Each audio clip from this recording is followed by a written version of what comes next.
राधा जी को लेकर कई सारी भ्रांतियां दुनिया भर में फैली हुई हैं। अलग अलग तरह से उनके रिश्तों का विश्लेषण किया जाता है, अलग अलग रिश्तों का नाम देता है। क्या सच है? राधा जी कृष्ण जी की कौन थी? जान पहचान में थी, रिश्तेदार थी, सखा थी, या एक गोपी थी? क्या तो उनका थोड़ा राधा जी की हमारे स्पष्टता दीजिए हमें। मैं एक जगह ना ऐसा बोलता हूँ कि पॉडकास्ट जो होते हैं ना, इस 7 दिन की कथा 1 घंटे में सुनानी है। अब श्री जी को समझने के लिए हमारे यहाँ 12 वर्ष की आयु में आए और अब 80 वर्ष की आयु हो गई, आज तक भजन कर रहे हैं वृंदावन में। अभी भी श्री जी को नहीं जान पाए। जहाँ व्यक्ति पूरा पूरा जीवन वृंदावन में व्यतीत कर दे रहा है कि श्री जी को हम समझ जाएं, उनको जानना मुश्किल, लेकिन उनको 5 मिनट में वर्णित करना है तो कैसे करें। देखिए, श्री राधा जो हैं वो भगवान की ही आह्लादनी शक्ति है। ठाकुर जी का ही तत्व रूप श्री किशोरी जी के रूप में प्रकट हुआ। भगवान की सब लीलाएं जो है ना, ये हमको इन्फ्लुएंस करने के लिए होती हैं, हमको समझाने के लिए, हमको बताने के लिए, हमको सद्मार्ग दिखाने के लिए होती है। भगवान ने अपनी ही आह्लादनी शक्ति को वृषभानु जी और कीर्तिदा मैया के यहाँ रूप राधा श्री किशोरी जी के रूप में भेजा। वो कोई अलग नहीं थी उनसे, ठाकुर जी का ही स्वरूप थी। मैं कथा सुनाता हूँ कि जब देवासुर संग्राम हुआ, समुद्र मंथन हुआ, समुद्र मंथन में जब अमृत प्रकट हुआ तो देवताओं दैत्यों में हुआ कौन पहले पिएगा। तो भगवान ने पहले ही देवताओं से कहा था कि दैत्य जो कहें उनको करने देना, तुम लोग विवाद मत करना। दैत्य लेके अमृत कलश भाग गए।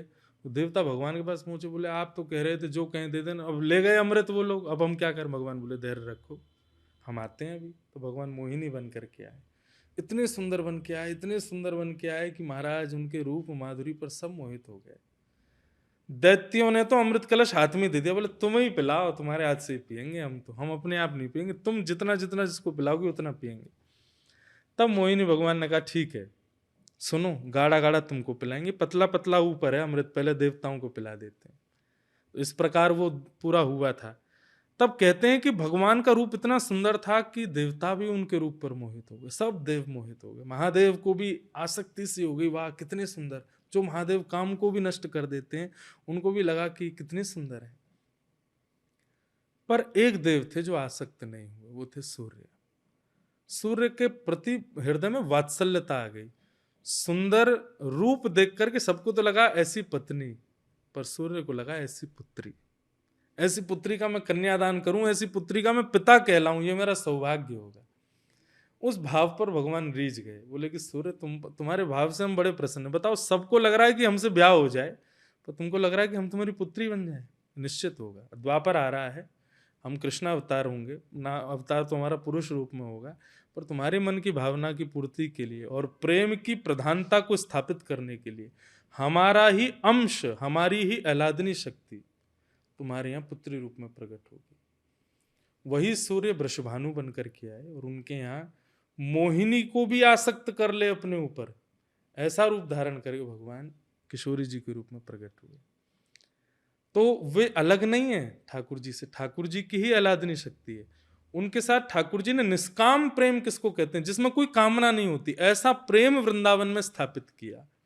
अब लोग कहते हैं कि उनसे ब्याह क्यों नहीं किया। ब्याह वो संभव नहीं है, वो ठाकुर जी का ही स्वरूप है। अब वृंदावन के गर्ग संहिता आदि ग्रंथों को देखो, वहां ब्याह हुआ है ठाकुर जी का किशोरी जी के साथ, परंतु श्रीमद् भागवत आदि विशिष्ट ग्रंथों में ठाकुर जी का उनसे ब्याह का कोई संबंध नहीं बताया, क्योंकि वो भगवान का ही स्वरूप है। और दूसरी बात, ब्याह के लिए शास्त्र में आज्ञा करते हैं, ब्याह उससे होता है जो आपसे विलग हो, जो आपसे विपरीत हो, जो आपसे परे हो, उसके स्वीकारीकरण को ब्याह कहते हैं। जो आप ही हो, जो आपसे ही है, जो आपका ही है, उससे ब्याह नहीं होता है। तो श्री जी ठाकुर जी की ही स्वरूप हैं, इसलिए उनसे विवाह नहीं। बहुत खूबसूरती से आपने डिफाइन किया।